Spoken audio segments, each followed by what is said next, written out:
What if the deadliest weapon you ever delivered was wrapped in gold foil and tasted like Belgian chocolate? July 1978. A man calling himself Henri Dufour walks into the lobby of Beirut's Commodore Hotel carrying a leather case that smells like cocoa and vanilla. His business cards say he's a chocolatier from Brussels. His hands say he's done this before, the way he holds a truffle between thumb and forefinger, checking the sheen, the snap when it breaks. 3 weeks from now, 12 boxes of his chocolate will detonate across Beirut. But right now, he's just trying to remember if Henri Dufour prefers dark roast coffee or tea. The problem with living someone else's life isn't the lying. It's the moment you forget which preferences are yours and which belong to the person you're pretending to be. This is the story of an operation where the chocolate was real, the business was fake, and the man selling both had 48 hours to decide if he was willing to kill someone who just wanted to make his daughter happy. 8 months earlier, Geneva. The workshop smells like burned sugar and almonds. A man we'll call Agent Y stands at a marble counter, watching a Swiss chocolatier demonstrate proper tempering technique. The chocolate needs to reach exactly 45 degrees Celsius, then cool to 27, then reheat to 31. Get it wrong, and the finished product blooms, gray streaks that scream amateur work. Agent Y has made the same batch 17 times. It keeps blooming. His Mossad handler watches from the corner. Doesn't say anything, just watches. Because if Agent Y can't make professional quality chocolate, the entire operation collapses before it begins. Palestinian militants in Beirut have learned to recognize rehearsed knowledge. They've survived this long by detecting the difference between someone who knows chocolate and someone who memorized facts about chocolate. The 18th batch comes out perfect, dark sheen, clean snap, the kind of truffle that costs 8 francs at Sprungli. The handler finally speaks. There's something we haven't told you about Henri Dufour. The real Henri Dufour exists. Failed chocolatier in Liège. Closed his shop 2 years ago after bankruptcy, still lives in Belgium. Has no idea Mossad is resurrecting his business in their operational files. Agent Y asks the obvious question. What happens if someone verifies the identity? They won't. People don't fact-check chocolate. But that's not really an answer. That's a gamble, dressed up as certainty. 3 months later, Brussels. Agent Y signs a lease for a small office near Grand Place, gets business registration papers, tax identification, a phone line that connects to a room where he'll never work, but someone will always answer. He's building a ghost, a business that exists only on paper, designed to survive casual verification but collapse under any serious investigation. The handler provides one more detail. You'll make your first approach in Beirut, through hotel concierge and restaurant managers. Indirect contact only, let them recommend you. And if no one recommends me, then you've wasted 6 months learning to make chocolate. April 1978, Paris Trade Show. Agent Y introduces himself to cocoa suppliers. Orders raw materials. Small quantities, nothing suspicious. Just a new business building relationships. A French supplier asks about his production facility. Agent Y describes the Brussels address, the ghost office with no equipment, no employees, no capacity to actually produce anything. The supplier seems satisfied, hands over a catalog, says to call when he's ready for larger orders. Agent Y realizes he's just created a verifiable lie. If this supplier ever checks, ever visits Brussels, ever tries to tour the facility he described, the entire identity collapses. He's now dependent on people never caring enough to verify what he's told them. June 1978. Final briefing before Beirut. Deployment. The handler shows him photographs. 3 Palestinian militants. Mid-level coordinators. The kind of people who arrange safe houses and move supplies. Not high value enough to justify a direct strike, but important enough to disrupt operations. These are your targets. You'll make contact through their logistics networks, sell them luxury goods they can't source locally, build trust over weeks. Agent Y studies the faces, tries to imagine them opening a box of chocolate, tries not to imagine what comes after.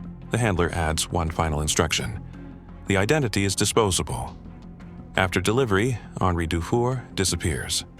You'll never use this cover again. What about the real Henri Dufour, the man in Liège? What about him? Does he know we're using his name? The handler closes the folder. He filed for bankruptcy, changed his phone number, stopped answering mail. As far as anyone checking is concerned, Henri Dufour disappeared. We just gave him a new address. July 1978. Agent Y arrives in Beirut. The Commodore Hotel has good air conditioning and a bar that serves European businessmen who want to feel like they're somewhere safe. Agent Y checks in as Henri Dufour, tips well, mentions he's a chocolatier exploring Middle Eastern markets. The concierge asks if he has samples. Agent Y opens his leather case. 12 truffles, champagne ganache, hazelnut praline, single-origin dark chocolate from Ecuador, all made in the Geneva workshop, all real. Because the first rule of long-term deception is simple. Never fake the thing people can verify. The concierge tries one. Eyes widen. Asks if Henri Dufour does custom orders. Of course. I know someone who might be interested. Agent Y doesn't ask who, doesn't push. Just says he'll be in Beirut for 6 weeks and hands over a business card with the Brussels phone number. The deception is now in motion. But Agent Y can't stop thinking about one question his handler never answered. If the real Henri Dufour in Liège finds out someone is using his name to kill people in Beirut, who becomes responsible for that? Week 1 in Beirut. Agent Y sells chocolate to 11 people. Hotel guests, restaurant owners, a French diplomat's wife who orders 3 boxes for a dinner party. None of them targets. None of them connected to Palestinian militant networks. Just normal sales to build credibility. He keeps receipts. Follows up with handwritten thank you notes in French. Asks for referrals. Acts exactly like a small businessman trying to expand into new markets. The diplomat's wife loves the chocolates. Tells everyone at her dinner party about the Belgian chocolatier staying at the Commodore. Mentions his business card lists a Brussels address near Grand Place. One of her guests, a Lebanese banker, asks if Agent Y does corporate gifts. Luxury items for important clients. Agent Y says yes. Takes the order, delivers 40 truffles in custom packaging 2 days later. The banker pays. In cash. American dollars. Tips generously. Says he'll recommend Henri Dufour to his business associates. Agent Y returns to his hotel room and realizes he's actually enjoying this. The craft of making good chocolate. The satisfaction when someone tastes a truffle and their expression changes. The simple transaction of providing something valuable and being paid fairly for it. That's the moment he knows he's in trouble. Because cover identities aren't supposed to feel comfortable, they're supposed to feel like tight shoes you can't wait to remove. The moment you start preferring the false identity to your real one, you've crossed a line that makes you unreliable. Week 2. A restaurant manager mentions Henri Dufour to a regular customer. Lebanese businessman named Khalil. Does logistics work? Arranges deliveries for various clients. Nothing unusual about him except he asks good questions and pays attention to details. Khalil visits the Commodore, introduces himself, says his daughter's birthday is next month and he wants something special. European. Expensive enough to feel like a real gift. Agent Y shows him the catalog. Khalil studies each option carefully.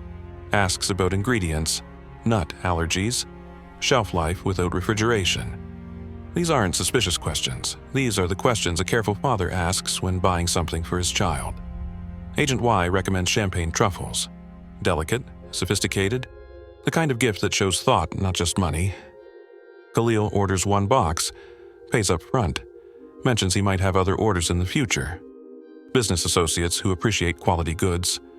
After Khalil leaves, Agent Y sits in the hotel bar trying to understand why this interaction felt wrong. Not dangerous, wrong.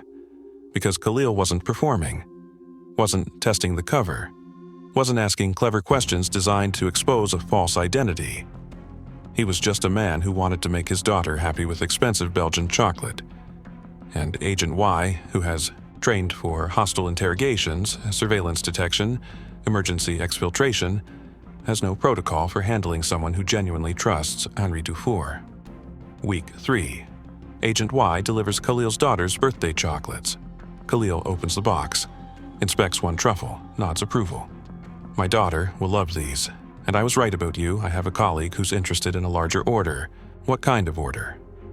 12 boxes. Custom selection. To be delivered in about 3 weeks. He's arranging something important and wants luxury items that can't be sourced locally.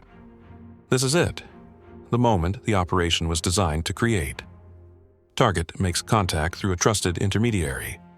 requests exactly the product that Mossad's technical division has weaponized. Agent Y should feel relief. 6 months of preparation about to pay off. Instead, he feels his chest tighten. Because he needs to ask, "Your colleague, is this for business or personal?" Khalil smiles. "Does it matter? You're a chocolatier, not a priest. You sell chocolate. People buy it for whatever reason they want." "Of course. I just meant custom orders require consultation, flavor preferences, presentation style." He'll send someone to discuss details, probably early next week. After Khalil leaves, Agent Y sends an encrypted message to his handler. Contact made through intermediary. Target requesting custom order. Estimated delivery 3 weeks. One concern, intermediary appears to be genuine civilian with no operational awareness. The response comes 4 hours later. Concern noted. Proceed with operation. Intermediary's awareness is not relevant to mission success, but that's not what Agent Y asked. He asked if it was ethical to use someone's innocent trust as a weapon, to let Khalil believe he's helping a colleague find nice gifts when he's actually arranging a delivery that will kill people. The handler's response assumes Agent Y cares more about mission success than collateral moral damage. That assumption might be wrong. Week 4. Khalil's colleague arrives for the tasting session. Older man, careful. Asks to sample different flavors before committing to the full order. Agent Y has samples prepared, real chocolate, no modifications, standard business practice. The colleague tries 3 truffles, asks detailed questions about production methods, then asks the question that changes everything. Do you make these yourself, or are they made in Belgium and shipped here? The truth is too complicated to explain. The samples were made in Geneva. The supposed business address is in Brussels. The actual operative is Israeli. Everything about Henri Dufour is constructed. Agent Y gives the safe answer. I make small batches when traveling, but my main production facility is in Brussels. The colleague seems satisfied, approves the order. 12 boxes, mixed selection, delivery in 3 weeks. After they leave, Agent Y realizes what he's done. He's given them a specific claim to investigate, a detail that can be checked. Anyone who travels to Brussels and looks for Henri Dufour's production facility will find nothing. Just a mail forwarding service and a phone number that connects to an answering service. The lie worked in the moment, but it created permanent exposure risk. Agent Y sends another encrypted message. Order confirmed. Delivery in 3 weeks, cover story now, includes verifiable false claim about Brussels facility. Recommend abort and redesign approach. The response takes 9 hours. Long enough that Agent Y knows something is being discussed at a level above his handler. Finally, do not abort. Brussels exposure is acceptable risk. Identity is designed to be disposable post-operation. That's when Agent Y understands. His handlers always intended to burn the Henri Dufour identity. Always knew the cover wouldn't survive serious investigation. They just never told him because they needed him to believe the deception was permanent. Needed him to act like someone building a real business, not someone executing a temporary operation. They deceived him about the durability of his own cover, which means everything he's built, the relationships, the reputation, the trust people have placed in Henri Dufour, was designed to be destroyed. Not if the operation goes wrong. When it succeeds. Agent Y sits in his hotel room surrounded by chocolate making, equipment he's learned to use expertly. Business cards with a phone number that will be disconnected in 4 weeks. Thank you. Notes he's written to customers who will never receive another order. He thinks about Khalil, about the man's daughter eating birthday chocolates, about Khalil's trust that the Belgian chocolatier is exactly who he claims to be. And he realizes he's facing a question his training never covered. If you successfully make someone trust a person who doesn't exist, who's responsible for the betrayal when that person disappears? The modified chocolate boxes arrive from Geneva via diplomatic courier. 12 identical packages. Same gold foil wrapping Agent Y has used for every order. Same ribbon decoration. Same weight and balance. The only difference is hidden in the ribbon mechanism. Pressure-activated detonators, armed only after the ribbon is pulled to open the box. 8 to 12-second delay between initial opening and full lid removal. The technical briefing said the chocolate itself is untouched, real, edible, because the first person opening might taste one piece before sharing with others. Agent Y spends 3 hours inspecting each box, looking for visible differences, checking that nothing feels wrong when he lifts them, testing the ribbon tension to confirm it matches the unmodified boxes he's been selling. Box number 7 feels slightly heavier on the left side. He sets it aside, sends an encrypted message. Possible balance issue box 7. Request replacement. The response comes back in 20 minutes. No replacement available. Balance differential is 3.2 grams. Within acceptable variance, proceed with delivery. Agent Y picks up box 7 again, holds it next to box 3. The weight difference is barely perceptible. Probably just his imagination. Probably just the paranoia that comes from knowing what's hidden inside. He puts box 7 back with the others. Then he does something he hasn't authorized and will never report. He takes one box from the delivery batch, sets it aside, replaces it with an unmodified box from his sample inventory. Same packaging, same chocolate, no detonator. Not because he knows anything is wrong. Not because he has intelligence suggesting the delivery address is incorrect. Because he can't stop thinking about Khalil's daughter. About the birthday chocolates that were real and safe. About the man who just wanted to impress his child with something European and expensive. If the intelligence is wrong, if Khalil misunderstood the request, if the delivery goes to a family gathering instead of a militant safe house, Agent Y wants at least one box to be safe. He tells himself it's operational caution, a backup plan. It's actually the moment he starts prioritizing his own moral comfort over mission parameters. The unmodified box goes into his personal luggage. The 11 armed boxes get packed for delivery 3 days before scheduled delivery. Khalil calls the hotel, asks if Henri Dufour can move the delivery up by 2 days. His colleague's schedule changed.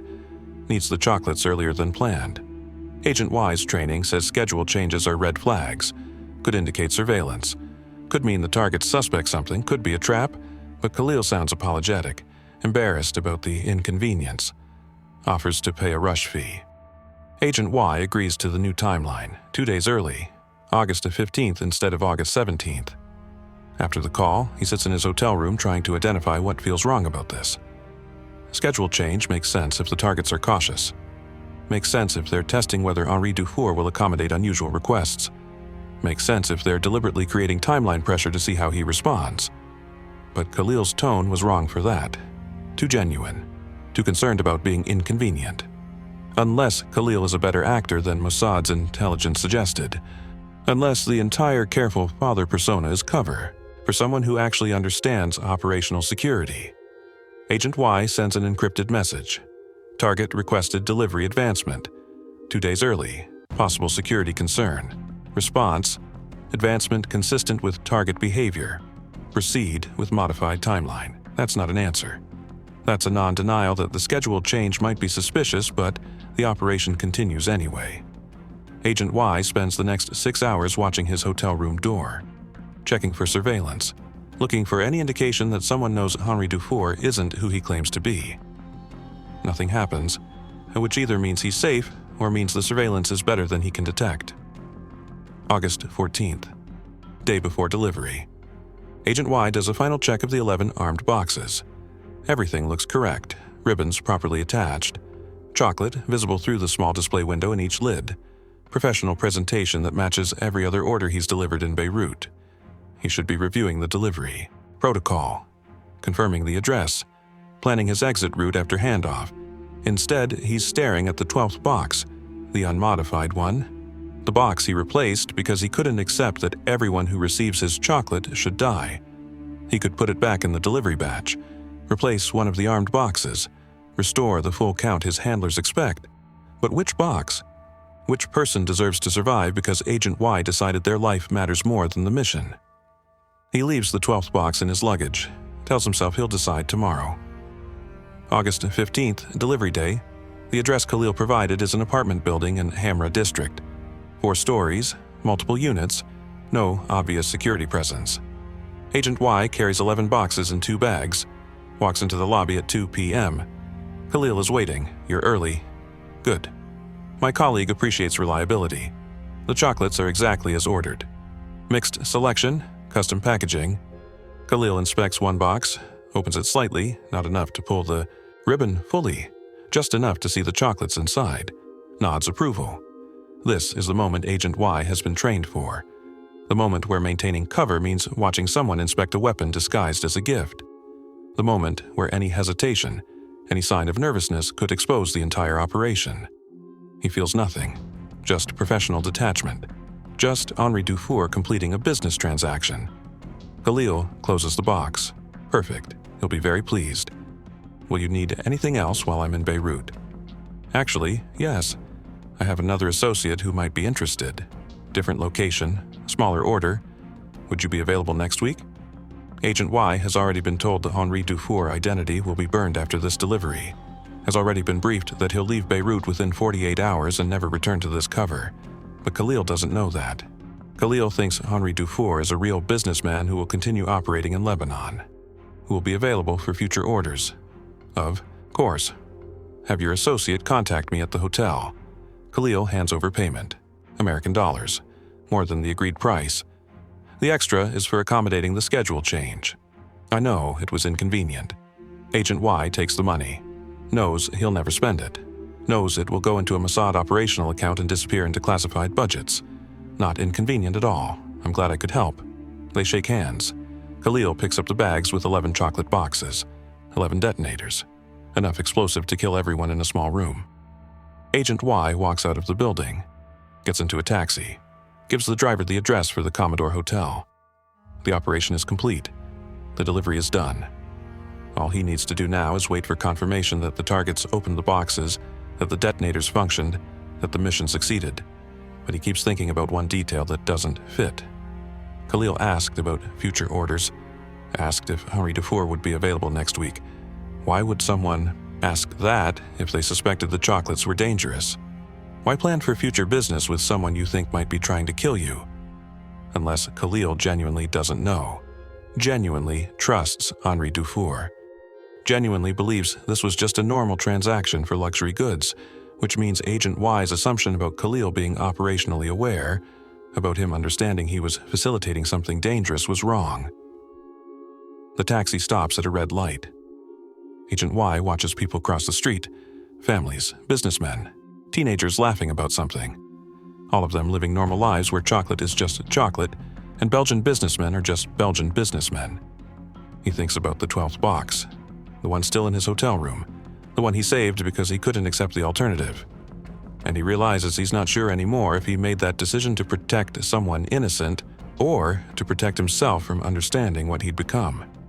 3 hours after delivery, Agent Y is packing his hotel room when the explosion happens. He doesn't hear it. The Commodore is too far from Hammer District, but he feels it, a change in air pressure, a moment where the city seems to pause. His encrypted radio confirms it 12 minutes later. Package delivered successfully. Multiple casualties confirmed. Prepare for extraction.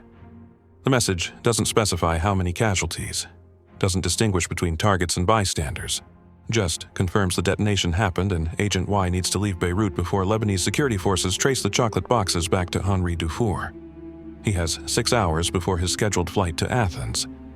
6 hours to erase every trace of the Belgian chocolatier who spent 6 weeks building relationships in Lebanon. The hotel phone rings. Agent Y stares at it. He's not supposed to answer. Protocol says minimize contact after operation completion. Don't create new conversations that might be recorded or traced. It keeps ringing. He picks up. Henri. It's Khalil. Have you heard about the explosion in Hamra? Agent Y's chest tightens. Khalil shouldn't be calling. Khalil should be dead or injured, or at minimum far away from any phone that could connect him to Henri Dufour. I heard something. What happened? The apartment where I delivered your chocolates. There was an explosion. 2 people dead, a woman in the next room injured. That's terrible. Were the chocolates, they're saying it was in the boxes. They're saying someone put explosives in chocolate boxes. Silence stretches between them, long enough that Agent Y knows he needs to respond but can't decide which response maintains the cover.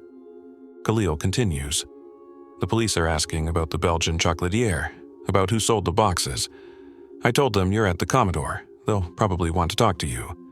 Of course, I'll cooperate however I can. Another silence. Then Khalil says something that breaks every assumption Agent Y made about this operation. My daughter loved the chocolates you made for her birthday. She's been asking if she can order more for her friends. I was going to call you next week to arrange it." Agent Y closes his eyes, tries to process what this means.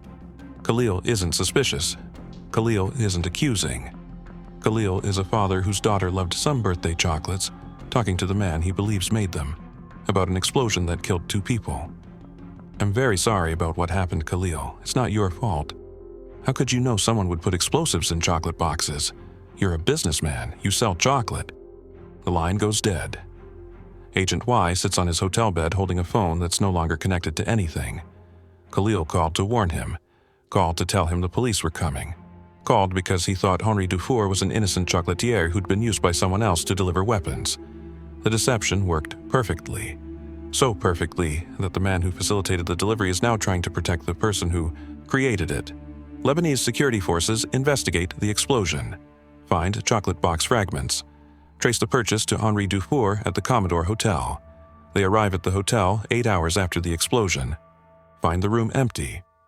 Front desk confirms Henri Dufour checked out that afternoon, citing a family emergency in Brussels. They contact Belgian authorities, request information about Henri Dufour's business. Belgian police investigate the Brussels address, find a mail forwarding service, no production facility, no employees, business registration that lists a Liège address connected to a failed chocolatier who knows nothing about Beirut operations. The cover collapses completely. Undeniably.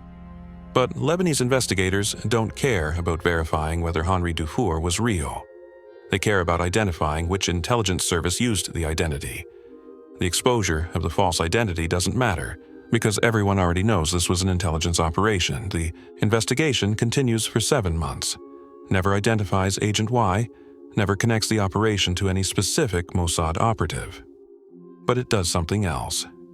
Within 6 weeks of the Hamra explosion, every Lebanese security checkpoint starts inspecting food packages more carefully. Custom officers begin opening chocolate boxes. Hotel concierges start reporting foreign businessmen who sell luxury goods to local customers. The operation succeeded tactically. 2 Palestinian militants dead, 1 logistics coordinator eliminated. But strategically, it created a permanent countermeasure. The next time Mossad wants to use a European businessman cover in Beirut, the next time any intelligence service wants to approach targets through luxury goods, it won't work. The city learned. And 3 months later, Lebanese chocolatiers start advertising authentic Belgian chocolates to meet demand from customers who specifically remember the quality of what that Belgian visitor sold before the explosion.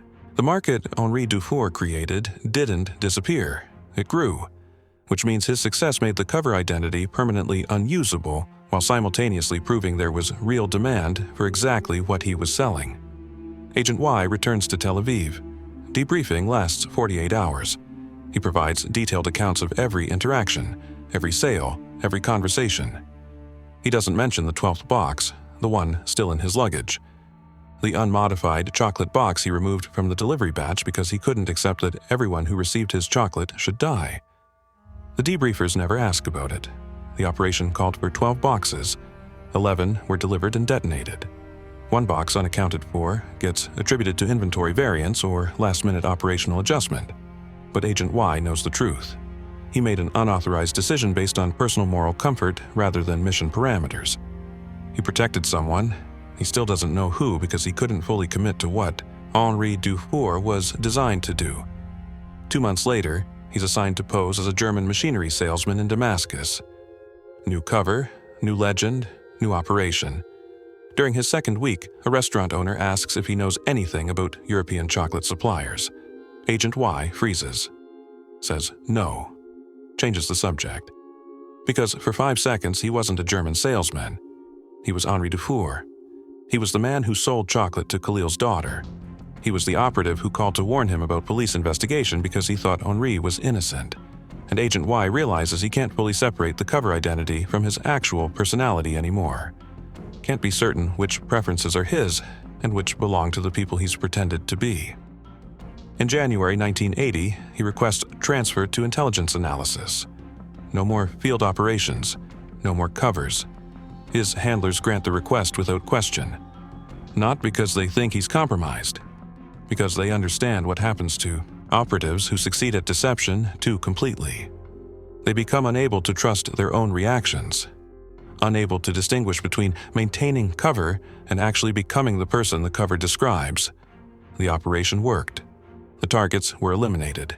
The operative returned safely, but Agent Y spent the rest of his career unable to taste chocolate without remembering a man who called to warn him about police investigation. Unable to forget that the most successful deception he ever executed was so complete that even the people he used couldn't recognize they'd been weaponized. Khalil died in June 1982 during Israeli artillery strikes on Beirut. Mossad records note his death as unrelated to any active operation. The real Henri Dufour, the failed Belgian chocolatier whose identity was stolen, died in 1987. His obituary mentioned a small chocolate shop that closed due to financial difficulties. It didn't mention that his name had been used to kill people who thought they were accepting gifts. The mission succeeded because everyone involved was deceived about something: the targets, the operative, the facilitator, even the man whose identity was stolen. The chocolates exploded in Beirut, but the deception never stopped echoing in the lives of everyone it touched. If you want to understand how intelligence operations damage everyone involved, not just the targets, but the operatives who execute them and the innocent people used as bridges between them, watch what happens when deception works exactly as designed.